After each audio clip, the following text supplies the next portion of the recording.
కూడా ముందు కదలేదని ఆరోపించారు.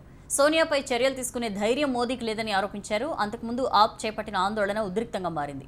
సోనియా ఇంటివైపు దూసుకెళ్లడానికి ప్రయత్నించిన ఆప్ కార్యకర్తలను పోలీసులు అరెస్ట్ చేశారు. बनने के लिए आपको पढ़ने की जरूरत है। प्रतिभा डिग्री की मोहताज नहीं होती। कोई कम पढ़ा लिखा हो सकता है लेकिन बड़ा प्रतिभाशाली हो सकता है। ऐसे दुनिया ने बहुत बड़े बड़े लोग पैदा किए हैं जिनके पास डिग्रियां नहीं थी लेकिन उन्होंने इस दुनिया के अंदर बड़े बड़े काम करके दिखाए। तो हम ये नहीं कह रहे अगर मोदी जी 12वीं पास हैं हमें कोई दिक्कत नहीं है, वो कह दें कि मैं 12वीं पास हूं, ये देश उनको सर आंखों पे उठा लेगा, कोई दिक्कत नहीं है। पूरे देश ने उनको वोट दिया था, पूरे देश के प्रधानमंत्री हैं। लेकिन अगर प्रधानमंत्री जी 420 करेंगे, अगर प्रधानमंत्री जी धोखाधड़ी करेंगे, अगर प्रधानमंत्री जी फर्जी डिग्रियों का काम करेंगे, ये देश बर्दाश्त करने वाला नहीं है। ये देश बर्दाश्त करने वाला नहीं है।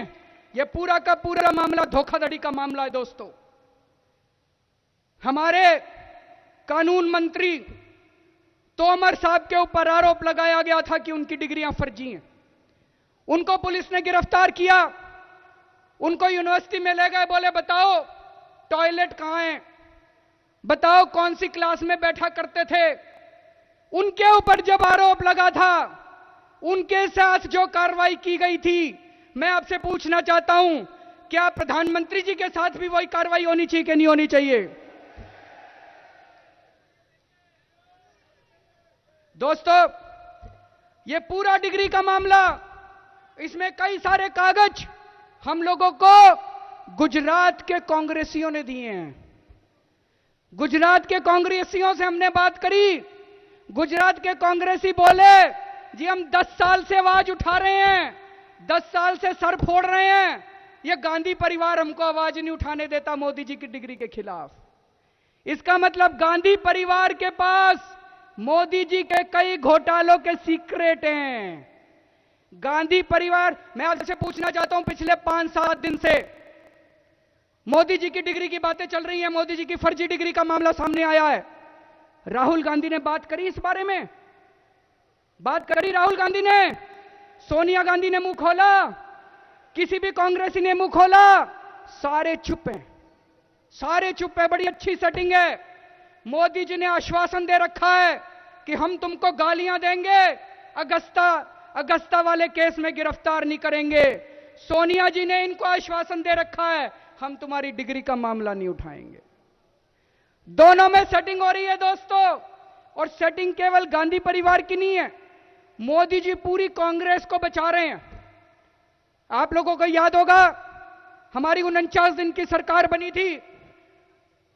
49 दिन की सरकार में हमने शीला दीक्षित की सरकार के खिलाफ 3 एफआईआर दर्ज कराई थी। 3 एफआईआर। इनसे 2 साल में कुछ नहीं हुआ, हमने 49 दिन के अंदर शीला दीक्षित सरकार के खिलाफ 3 एफआईआर दर्ज कराई थी।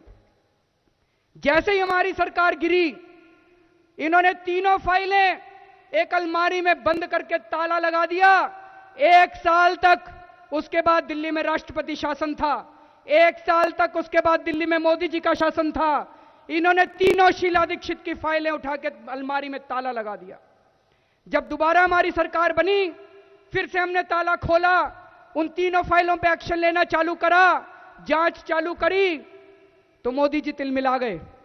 उन्होंने 8 जून को पिछले साल अपनी पैरामिलिट्री फोर्स भेज के हमारी एंटी करप्शन ब्रांच के ऊपर कब्जा कर लिया और इन तीनों फाइलों को फिर से अलमारी के अंदर बंद करके ताला लगा दिया। दोस्तों, तो केवल सोनिया गांधी को नहीं बचा रहे, मोदी जी शीला दीक्षित को भी बचा रहे हैं, सारे कांग्रेसियों को बचा रहे हैं। दोस्तों, आज मैं चैलेंज करता हूं, मोदी जी 1 साल के लिए हमको एंटी करप्शन ब्रांच दे दो, हम दिखाते हैं तुमको कि जांच कैसे होती है और भ्रष्टाचारियों को जेल कैसे भेजा जाता है। इन सारी पार्टियों ने चैलेंज किया था।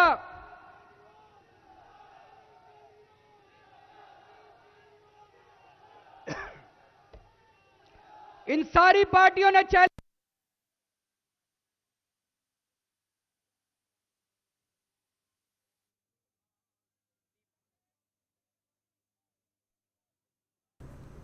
प्रधानी